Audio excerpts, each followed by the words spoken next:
বয়স তার ১৬, নাম মধুবালা। পুরনো জায়গা করাচি চিড়িয়াখানা ছেড়ে নতুন ঠিকানা পেয়েছে সাফারি পার্কে। এখানে সে তার ২ বোনের সঙ্গে মিলিত হতে যাচ্ছে। মধুবালা অনেকদিন ধরে করাচি চিড়িয়াখানায় একাকী ছিল। তার সঙ্গী মারা যাওয়ার পর তার একাকিত্ব আরও বেড়ে যায়। কিন্তু 4 পস ইন্টারন্যাশনালের সহযোগিতায় মধুবালাকে একটি ভালো পরিবেশে স্থানান্তর করার উদ্যোগ নেওয়া হয়। আজ করাচি চিড়িয়াখানায় মধুবালার শেষ দিন।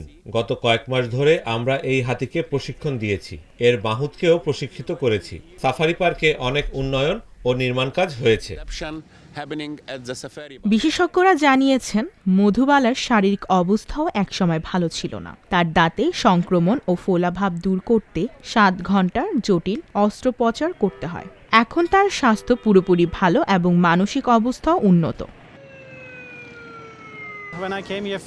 প্রথমবার যখন আমরা এখানে আসি তখন তার দাঁতের সংক্রমণ ছিল মারাত্মক। 1 বছরেরও বেশি সময় আগে আমরা একটি দীর্ঘ অস্ত্রোপচার করেছি। এখন তার সংক্রমণ ও ফোলাভাব সম্পূর্ণ সেরে গেছে। মধুবালাকে সুরক্ষিতভাবে একটি বিশেষ ট্রাকে করে সাফারি পার্কে নিয়ে যাওয়া হয়।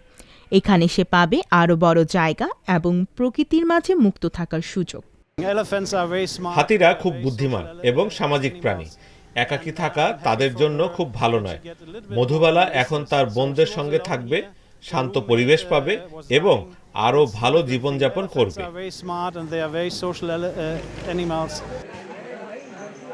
অবশেষে মধুবালার একাকিত্ব দিন শেষ হলো।